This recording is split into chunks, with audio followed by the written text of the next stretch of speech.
Assalamualaikum warahmatullahi wabarakatuh. Waalaikumsalam warahmatullahi wabarakatuh. Assalamualaikum warahmatullahi wabarakatuh. Pada kesempatan kali ini, kami dari kelompok 1 usaha dan energi akan mempresentasikan hasil kerja kelompok kami. Yang langsung saja pemateri pertama, Ayu Nandasari. Oke. Assalamualaikum warahmatullahi wabarakatuh. Waalaikumsalam warahmatullahi wabarakatuh. Selamat pagi teman-teman. Terima kasih kepada moderator atas kesempatannya membawakan materi pertama.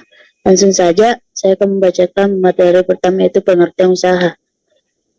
Oleh saya gaya pada suatu benda sehingga benda itu bergerak. Nah, usaha merupakan sejumlah gaya yang bekerja pada suatu benda sehingga menyebabkan benda berpindah sepanjang garis lurus dan searah. Dengan arah gaya usaha dapat dimaknai pula sebagai transfer energi melalui gaya. Nah, di slide ini mempunyai contoh, yaitu menunjukkan sejumlah orang yang sedang mendorong sebuah kereta salju. Orang-orang tersebut masing-masing memberikan gaya melalui suatu dorongan kepada kereta salju sehingga kereta salju bergerak atau berpindah.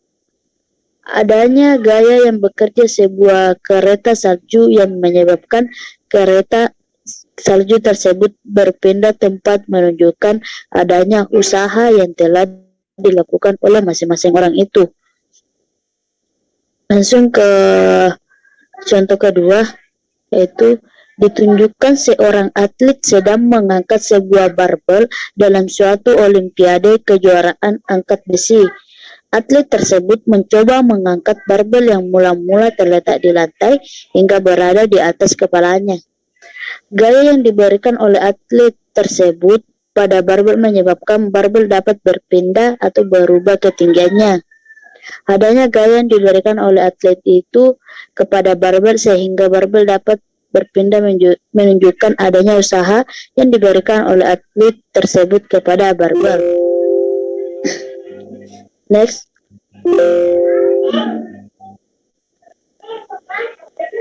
Nah, usaha yang dilakukan pada suatu benda bergantung pula pada arah gaya yang bekerja pada benda itu. Artinya, apabila gaya yang bekerja pada suatu benda tidak searah dengan arah perpindahannya, maka usaha yang dilakukan pada benda itu menjadi lebih kecil. Semakin besar sudut yang dibentuk gaya dan arah perpindahan, semakin kecil usaha yang dilakukan pada benda tersebut. Nah, itulah tadi saya kembalikan kepada moderator.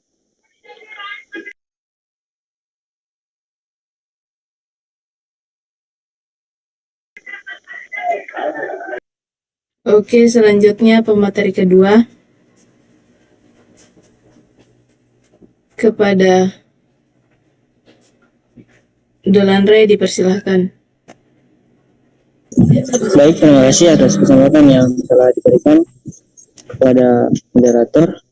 Izin saya melanjutkan materi berikutnya, yaitu pada kasus gaya yang bekerja pada suatu benda searah dengan perpindahan benda. Rumusnya itu adalah W sama dengan F dikali segi 3X, dengan W yaitu usaha yang dilakukan pada suatu benda, F adalah gaya yang bekerja pada suatu benda, sedangkan segi 3X perpindahan yang dialami benda tersebut. Satuan untuk usaha adalah joule, di mana nilainya adalah 1J sama dengan 1 Newton dikali 1 M sama dengan 1 Nm. Pada suatu benda, apabila gaya yang bekerja pada benda itu tidak searah dengan arah perpindahannya, rumusnya yaitu W sama dengan F cos A dikali segitiga X. Ya, kita bisa lihat contohnya pada gambar berikut. Kemudian next, contoh soal dan penyelesaiannya. Nah, di sini ada beberapa contoh soalnya. Yang pertama itu berapakah usaha yang dilakukan oleh seorang yang mencoba menarik sebuah balok dengan gaya sebesar 50 Newton sehingga balok tersebut berpindah sejauh 8 meter. Nah, jawabannya yaitu diketahui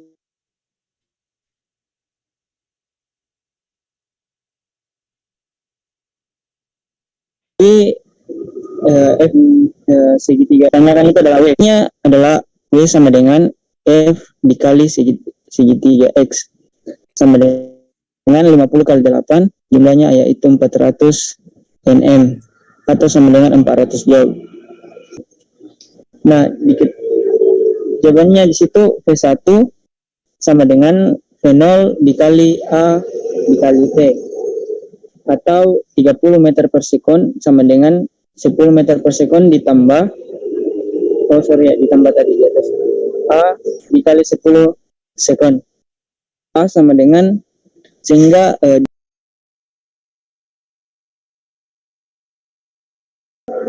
meter per sekon kuadrat. Sedangkan F-nya sama dengan, untuk mencari F sama dengan M dikali A atau sama dengan 1000 kilogram dikali 2 meter per sekon kuadrat.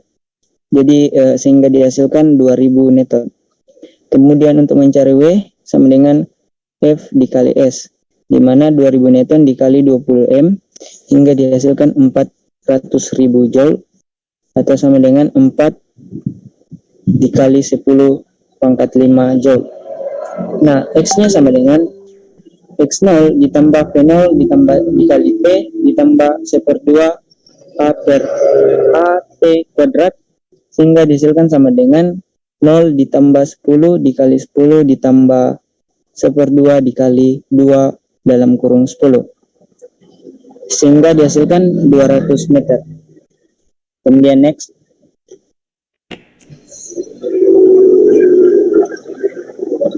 nah di sini ada sebuah contoh, seorang menarik sebuah vakum cleaner dengan gaya 50 Newton dan gaya tersebut membentuk sudut 30 derajat dengan arah perpindahannya. Perpindahan yang dialami oleh vakum cleaner itu adalah 8 meter. Berapakah besar usaha yang dilakukan oleh orang itu? Nah, di sini kita disuruh untuk menghitung berapa besar usahanya. Nah, yang diketahui itu adalah F. F-nya sama dengan 50 Newton, sedangkan A-nya sama dengan 30 derajat. Kemudian segitiga X itu 8 meter. Kemudian yang ditanyakan adalah W-nya. Jadi diketahui rumusnya W sama dengan F cos A dikali segitiga X. Jadi sama dengan 50 Newton dalam kurung 1/2 akar 3 dikali 8 meter. Kemudian sama dengan sehingga dihasilkan 50 Newton cos 30 derajat sama dengan 200 akar 3 Joule sama dengan 346,41 Joule. Nah, gambarnya ada di samping. Baik, sekian materi yang dapat saya sampaikan. Saya kembalikan kepada moderator.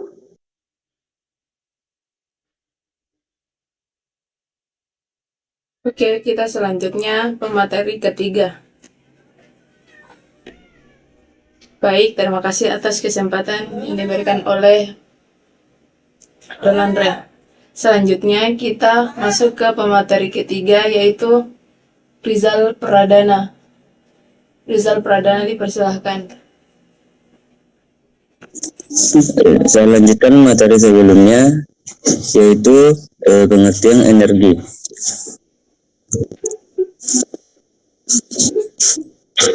Secara sederhana, energi merupakan kemampuan melakukan usaha. Definisi yang sederhana ini sebenarnya kurang tepat atau kurang valid untuk beberapa jenis energi. Misalnya, energi panas atau energi cahaya tidak dapat melakukan kerja. Definisi tersebut hanya bersifat umum. Secara umum, tanpa energi, kita tidak dapat melakukan kerja. Lanjut. Slide berikutnya. Energi merupakan konsep yang sangat terkait dengan usaha. Energi dapat menyebabkan perubahan pada benda atau lingkungan. Energi dapat pula mengalami perubahan bentuk. Secara sederhana, energi dapat didefinisikan sebagai kemampuan untuk melakukan usaha. Energi dan perubahan bentuk energi. Energi merupakan konsep yang sangat abstrak. Energi tidak memiliki massa, tidak dapat diamati dan tidak dapat diukur secara langsung. Akan tetapi, kita dapat merasakan perubahannya. Kita dapat beraktivitas sehari-hari karena tubuh kita memiliki energi. Sumber energi utama di alam ini adalah matahari. Inilah contoh gambar matahari. Lanjut. Sebagai penyebab berubahnya benda-benda, energi mengalami perubahan dari satu bentuk ke bentuk lain. Misalnya, pada api unggun terjadi perubahan energi kimia yang ada di dalam kayu menjadi energi cahaya dan energi panas.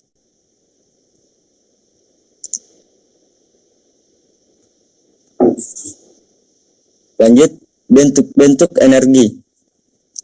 Konsep untuk energi tidak terlepas dari perubahan energi. Karena yang berubah adalah bentuk energi.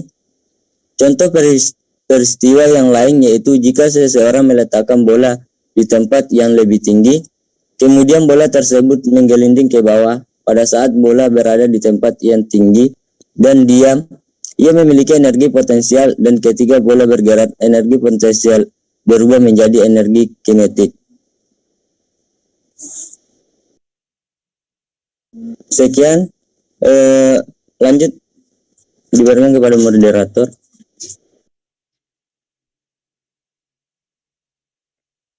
Materi selanjutnya itu Nur Lailia. Nur Lailia dipersilahkan.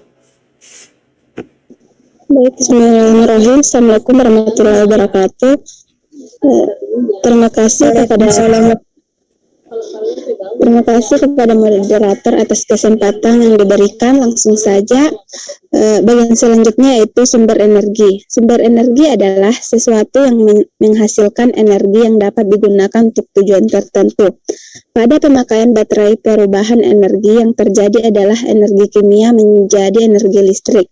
Pada proses perubahan ini sering terjadi perubahan sebagian energi ke bentuk energi lain, yaitu energi termal atau panas.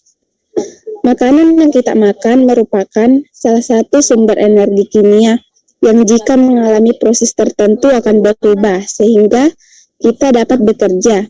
Selama proses itu berlangsung, sebagian energi berubah menjadi energi termal dan menyebar ke udara. Next.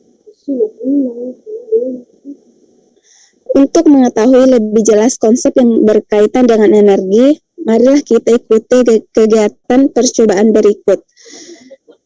Kegiatan percobaan pertama, kegiatan ini bertujuan untuk memahami konsep energi melalui percobaan. Alat dan bahannya yaitu tabung reaksi kimia, penjepit tabung reaksi, pembakar spiritus, kelereng spiritus, baling-baling kertas, dan kertas karbon. Dan langkah kerjanya yaitu persiapkan alat dan bahan yang diperlukan, isilah tabung reaksi dengan air yang lebih kecil, kurang setengahnya. Untuk menghindari kerusakan pada tabung reaksi, masukkan kerikil kecil ke dalam tabung reaksi. Selanjutnya, nyalakan pembakar spiritus, kemudian panaskan atau bakar tabung reaksi kimia pada pembakar spiritus. Letakkan kelereng di mulut tabung reaksi, tunggu beberapa saat. Dan selanjutnya, amati apa yang terjadi. Pengamatan diarahkan kepada nyala api, air dalam tabung reaksi dan kelereng yang ada dalam mulut tabung reaksi. Dan yang terakhir, isilah hasil pengamatan pada tabel percobaan berikut. Next. Pertanyaannya yaitu, apa yang menyebabkan air mendidih? Yang kedua, apa yang terjadi pada kelereng sebelum air mendidih, ketika air mendidih, setelah api dipadamkan, dan setelah air tidak mendidih. Yang ketiga, apa yang menyebabkan air menjadi panas? Yang keempat, apa yang menyebabkan api menyala? Dan apa yang memiliki kemampuan menggerakkan kelereng? Next. Berdasarkan hasil pengamatan ditemukan bahwa air mendidih karena dipanaskan. Sebelum air mendidih, kelereng tidak bergerak, dan ketika air mendidih, kelereng bergerak-gerak. Setelah api dipadamkan, kelereng mulai berhenti bergerak, dan setelah air tidak mendidih, kelereng tidak bergerak. Baik, itulah tadi materi yang saya sampaikan. Saya kembalikan kepada moderator. Oke, kita masuk ke pemateri selanjutnya itu Nur Aulia. Nur Aulia dipersilahkan. Baiklah, saya akan melanjutkan materi selanjutnya, yaitu sesuatu yang mampu memanaskan air adalah nyala api. Sesuatu yang mampu menyalakan api adalah spiritus. Air yang dipanaskan mampu mengeluarkan uap air. Uap air mampu menggerakkan kelereng. Contoh, spiritus dapat terbakar sehingga mampu memanaskan air, sehingga air itu mengeluarkan uap. Uap air mampu menggerakkan kelereng.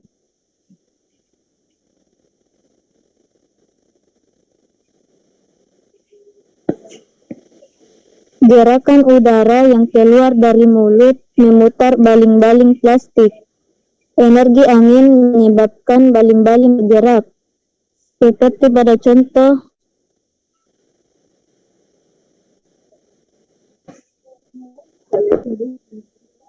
energi kinetik. Energi pada benda yang bergerak disebut energi kinetik. Kata kinetik berasal dari bahasa Yunani kinetikos yang artinya gerak.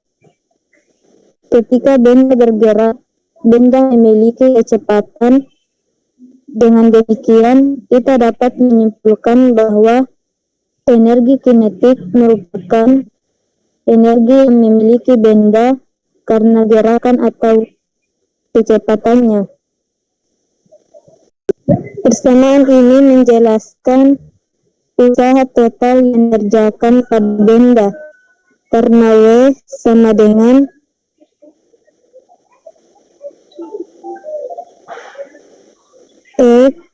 EK, maka kita dapat menyimpulkan bahwa besar energi kinetik translasi pada benda tersebut adalah W sama dengan EK sama dengan 1/, kita tulis kembali menjadi W sama dengan EK2 ukuran EK1 sama dengan delta EK, yaitu persamaan ketiga. Persamaan ketiga menyatakan bahwa usaha total yang bekerja pada sebuah benda sama dengan perubahan energi kinetiknya. Pernyataan ini merupakan prinsip usaha energi. Prinsip usaha energi berlaku jika W adalah usaha total yang dilakukan oleh setiap daya yang bekerja pada benda. Jika usaha positif W pada suatu benda, maka energi kinetiknya bertambah sesuai dengan Gradus. Kepada Mas Dalina Terima kasih atas kesempatannya. Saya akan melanjutkan materi kami. Yaitu dapat dikatakan bahwa gaya total yang diberikan pada benda di mana arahnya berlawanan dengan arah gerak benda, maka gaya total tersebut mengurangi laju dan energi kinetik benda. Jika besar usaha total yang dilakukan pada benda adalah 0, maka besar energi kinetik benda tetap. Artinya laju bendanya itu konstan. Oke, next.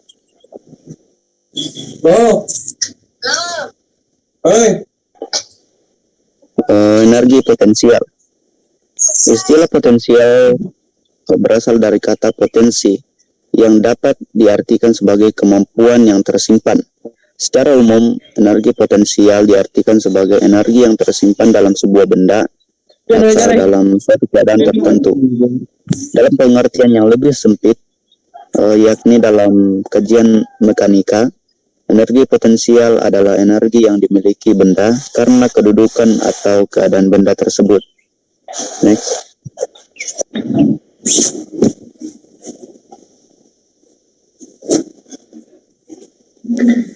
Nah, kemudian kita lihat di bagian A, ada energi potensial gravitasi, yaitu energi yang dimiliki suatu benda karena kedudukannya atau ketinggiannya terhadap suatu bidang acuan tertentu. Semakin tinggi benda di atas permukaan tanah, makin besar energi potensial yang dimiliki benda tersebut. Dengan demikian, energi potensial gravitasi sebuah benda merupakan hasil kali gaya berat benda atau mg dan ketinggiannya, yaitu h.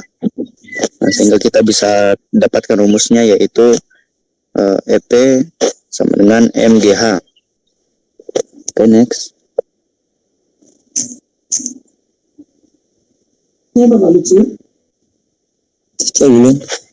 Berdasarkan persamaan energi potensial di atas, tampak bahwa makin tinggi suatu benda di atas permukaan tanah, makin besar energi potensial yang dimiliki benda tersebut. Energi potensial gravitasi bergantung pada jarak vertikal, alias ketinggian benda di atas titik acuan tertentu. Biasanya kita tetapkan tanah sebagai titik acuan jika benda mulai bergerak dari permukaan tanah atau gerakan benda menuju permukaan tanah. Nah, di slide ini kita bisa lihat rumusnya, yaitu W sama dengan min mg dikali H1 kurang H2. Kemudian didapatkan lagi rumus baru, yaitu rumus turunannya, yaitu min EP2 dikurang EP1 atau energi potensial. Nah, sehingga kita dapat temukan hasilnya, yaitu min delta energi potensial. Nah, persamaan ini menyatakan bahwa usaha yang dilakukan oleh gaya yang menggerakkan benda dari H1 atau ketinggian 1 ke ketinggian 2 dalam artian tanpa percepatan, hal itu sama dengan perubahan energi potensial benda antara H1 dan H2. Next. Nah, kemudian yang kedua ada yang disebut sebagai energi potensial pegas. Selain energi potensial gravitasi, terdapat juga energi potensial pegas. Nah, hal ini berhubungan dengan benda-benda yang elastis, misalnya pegas. Apabila kita melepaskan tekanan pada pegas, maka pegas tersebut melakukan usaha pada tangan kita. Efek yang dirasakan adalah tangan kita terasa seperti didorong. Apabila kita menempelkan sebuah benda pada ujung pegas, kemudian pegas tersebut kita tekan, maka setelah dilepas, benda yang berada di ujung pegas pasti terlempar. Nah, kita bisa melihat di gambar di samping. Oke, next. Jika pegas ditekan sejauh X dari panjang alami, diperlukan gaya sebesar Ft, yaitu gaya tekan, yang nilainya berbanding lurus dengan X, yaitu Ft sama dengan Kx. K adalah konstanta pegas, yaitu ukuran kelenturan atau elastisitas pegas, dan besarnya itu tetap. Ketika ditekan, pegas memberikan gaya reaksi yang besarnya sama dengan gaya tekan, tetapi arahnya berlawanan. Gaya reaksi pegas dikenal sebagai gaya pemuli. Besarnya gaya pemuli adalah Fp sama dengan min Kx. Jadi memang dikatakan bahwa merupakan suatu yang berbanding terbalik atau arahnya berlawanan. Nah, tanda minus menunjukkan bahwa arah gaya pemuli berlawanan arah dengan gaya tekan. Ini adalah persamaan hukum Hooke.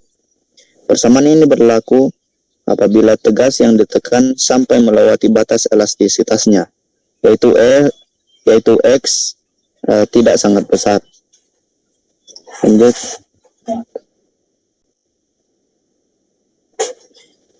Gaya tekan atau gaya regang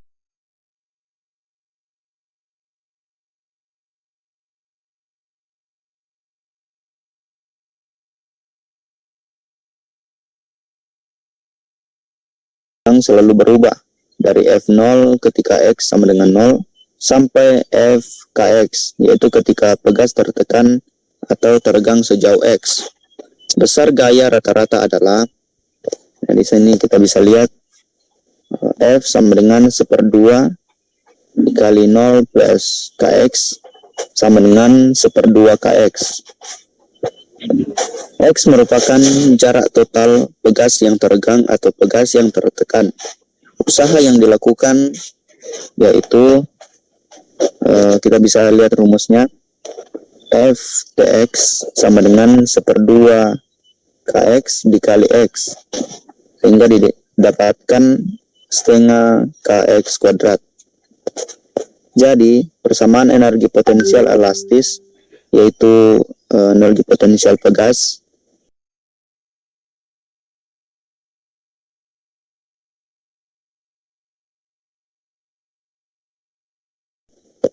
rumusnya adalah 1/2 Kx kuadrat. Next.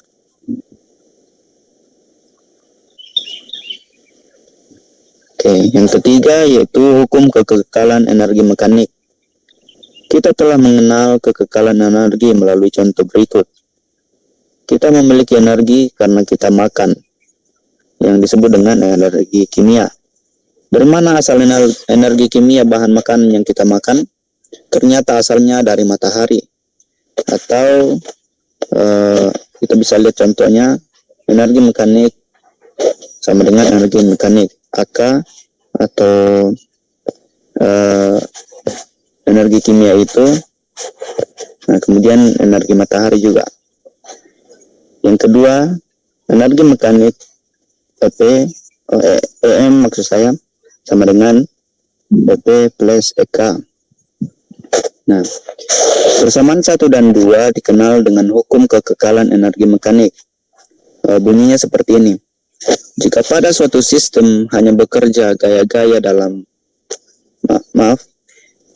jika pada suatu sistem hanya bekerja gaya-gaya dalam yang bersifat konservatif atau tidak bekerja gaya luar dan gaya dalam tidak konservatif, maka energi mekanik sistem pada posisi apa saja selalu bersifat tetap atau kekal.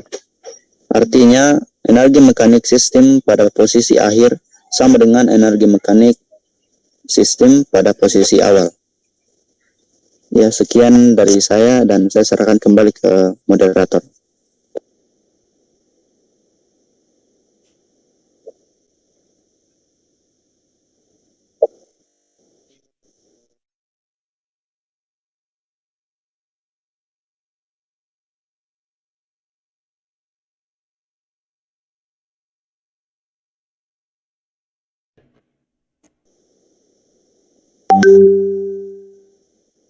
Oke, terima kasih. Kita selanjutnya ke pemateri, yaitu Rizal Pradana. Rizal Pradana, dipersilahkan.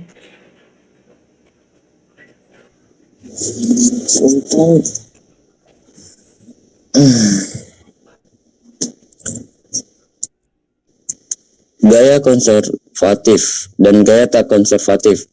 Gaya konservatif yaitu gaya-gaya yang tidak bergantung pada lintasannya, tetapi hanya bergantung pada keadaan awal dan akhirnya saja, sedangkan gaya tak konservatif merupakan kebalikan dari gaya konservatif.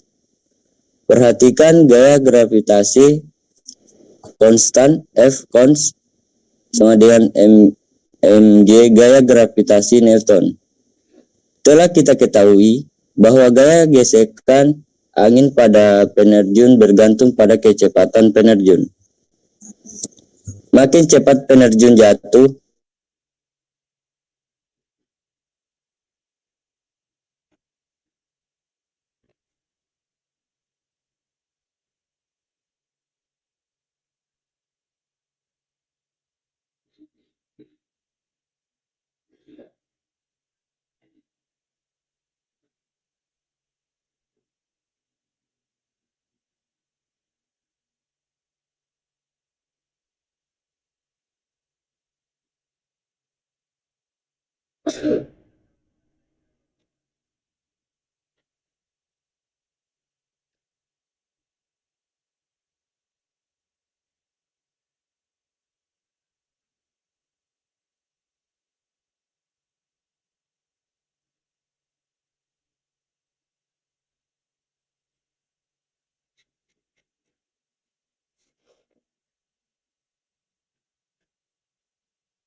bagaimana itu bisa konservatif?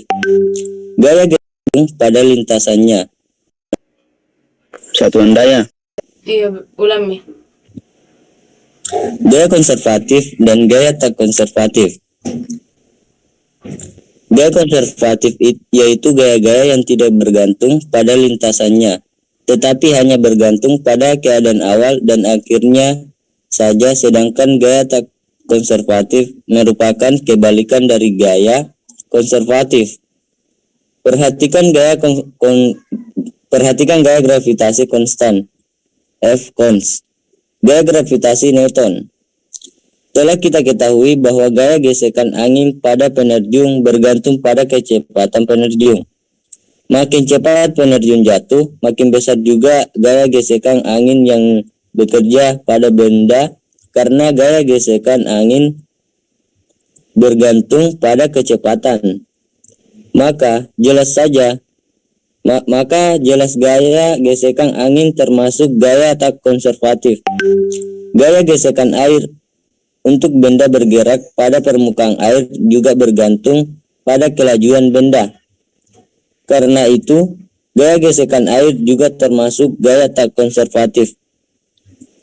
Fungsi gesekan kinetis antar permukaan zat padat untuk kecepatan rendah tidak begitu banyak berubah. Tetapi pada kecepatan tinggi perubahan gaya gesekan cukup bervariasi karena gaya gesek kinetis antar permukaan zat padat merupakan fungsi kecepatan. Maka gaya gesekan kinetis pun merupakan gaya tak konservatif. Lanjut.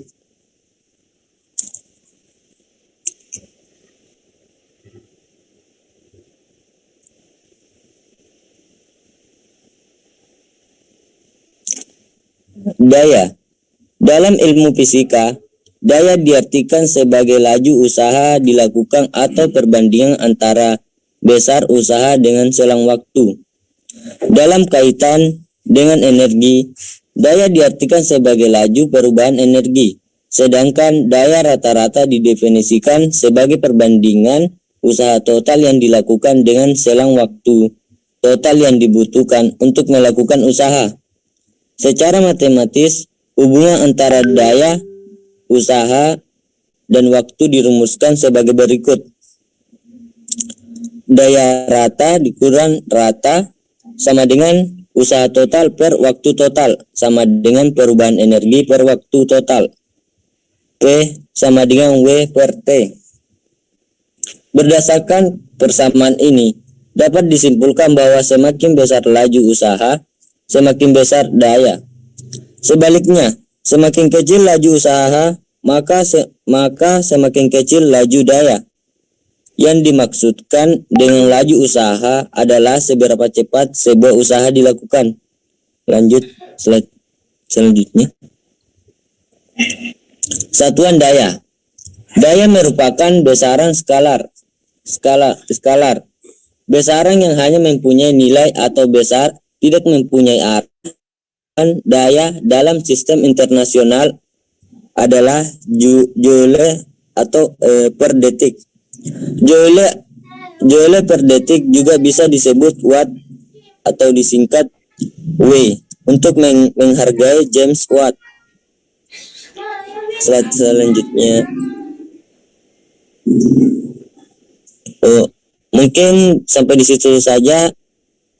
Slide selanjutnya dilanjutkan oleh Marcel.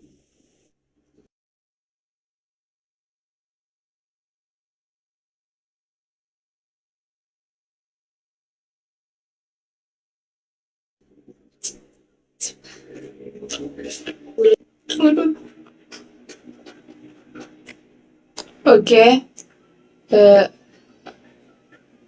materi selanjutnya akan dibawakan oleh Marcelino. Kepada Marcelino dipersilahkan.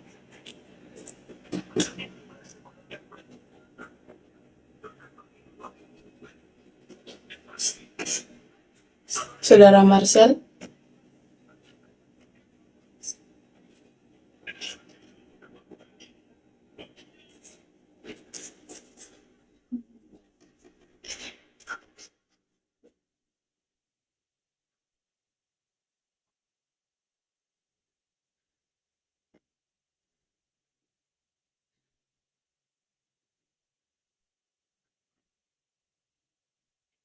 Kepada Saudara Marcel.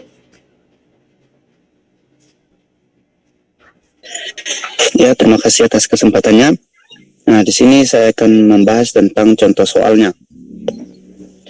Contoh soal pertama yaitu seorang atlet melontarkan bola tolak peluru bermassa 4 kg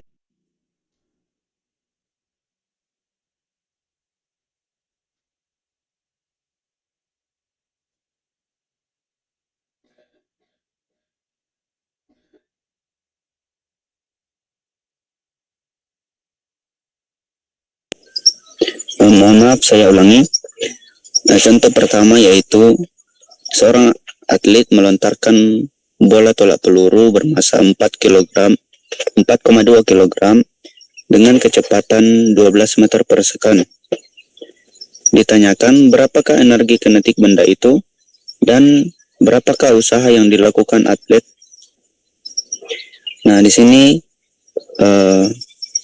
yang ditanyakan ada dua, yaitu energi kinetik benda dan usaha yang dilakukan oleh atlet. Nah, yang pertama kita akan menjawab tentang energi kinetiknya. Berdasarkan materi yang telah kita pelajari tadi, kita mendapatkan rumusnya yaitu 1/2 mv kuadrat. Nah, kemudian kita masukkan berapa nilainya. Masanya yaitu 4,2, kemudian kecepatannya yaitu 12 meter per second. Nah, kemudian kita operasikan dan hasilnya yaitu 302,4 joule. Nah, itu adalah besar energi kinetik benda tersebut. Kemudian yang kedua yaitu usaha yang dilakukan atlet.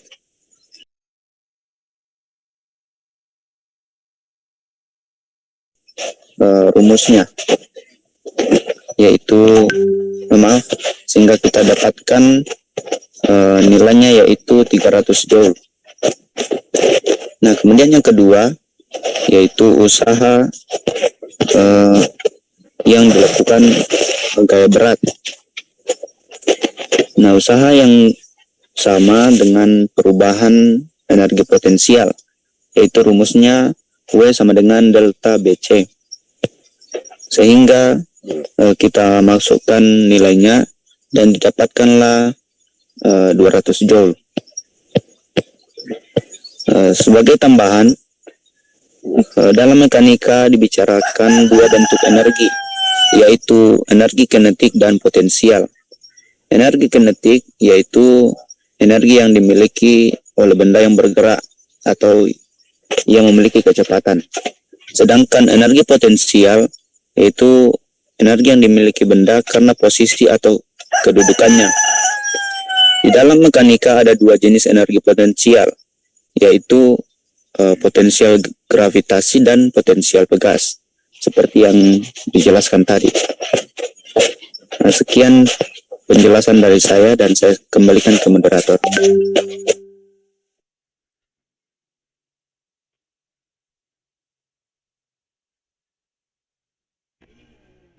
Usaha yang dilakukan usaha yang dilakukan gaya berat pada saat ketinggian 10 meter. Nah, di sini kita bisa melihat cara penyelesaiannya. Rumusnya yaitu delta H sama dengan V0 kali T ditambah 1/2 kali G kali T kuadrat. Nah, kemudian kita masukkan nilainya sehingga didapatkanlah rumusnya, yaitu sehingga kita dapatkan nilainya yaitu 300 joule. Nah, kemudian yang kedua yaitu usaha yang dilakukan gaya berat. Nah, usaha yang sama dengan perubahan energi potensial, yaitu rumusnya W sama dengan delta BC. Sehingga kita masukkan nilainya dan didapatkanlah 200 joule. Sebagai tambahan, dalam mekanika dibicarakan dua bentuk energi, yaitu energi kinetik dan potensial. Energi kinetik yaitu energi yang dimiliki oleh benda yang bergerak atau yang memiliki kecepatan. Sedangkan energi potensial yaitu energi yang dimiliki benda karena posisi atau kedudukannya. Di dalam mekanika ada dua jenis energi potensial, yaitu potensial gravitasi dan potensial pegas, seperti yang dijelaskan tadi. Nah, sekian penjelasan dari saya dan saya kembalikan ke moderator.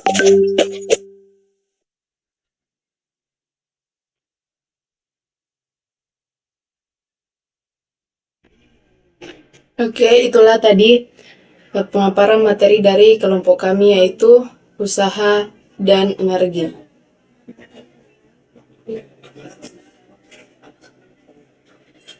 Oke, saya berikan pertanyaan kepada kelompok lain. Apakah ada pertanyaan dari kelompok lain? Saya batasi 3 pertanyaan.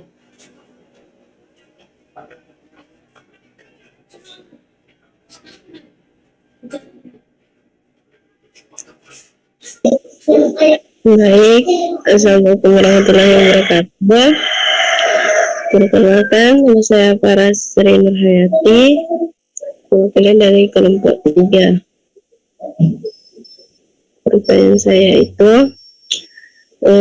coba sebutkan 2 macam bentuk dari perubahan energi. Sekian, terima kasih.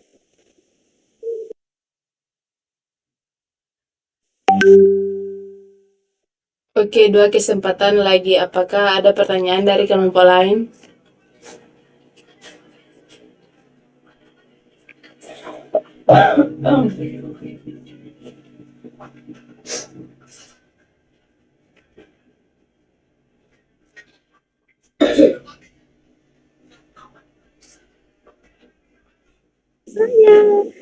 Sekali lagi, apakah ada pertanyaan dari kelompok lain?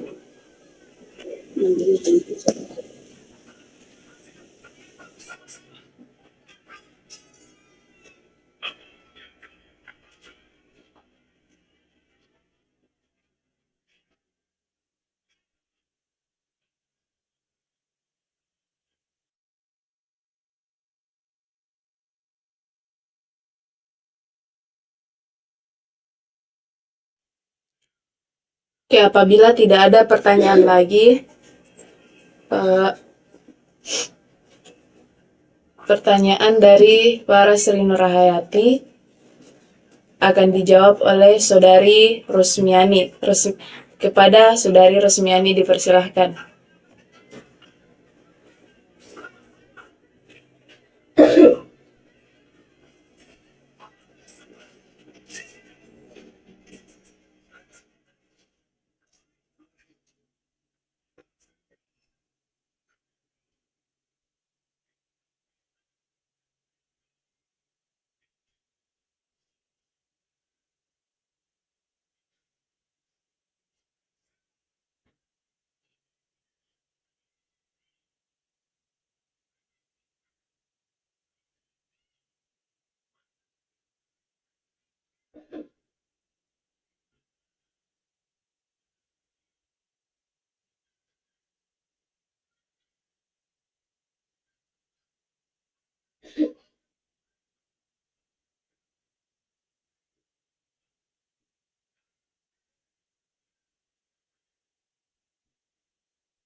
Saudari Rusmiani.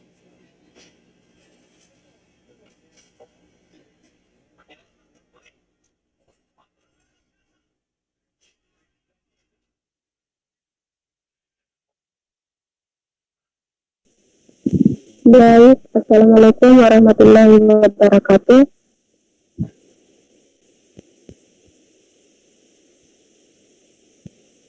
Waalaikumsalam warahmatullahi wabarakatuh.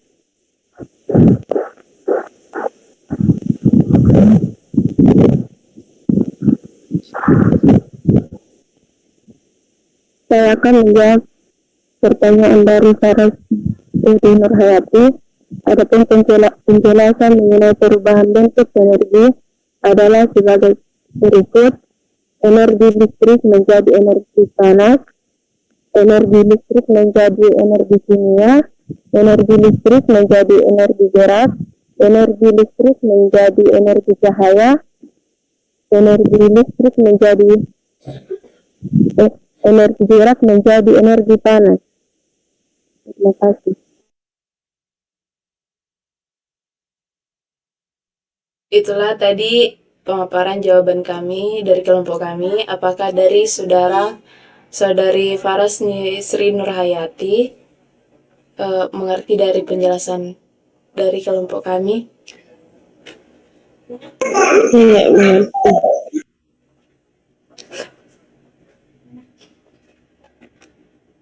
Oke, apabila penjelasan dari jawaban kami sudah dimengerti, saya beri lagi kesempatan apakah kelompok lain masih ada yang ingin bertanya?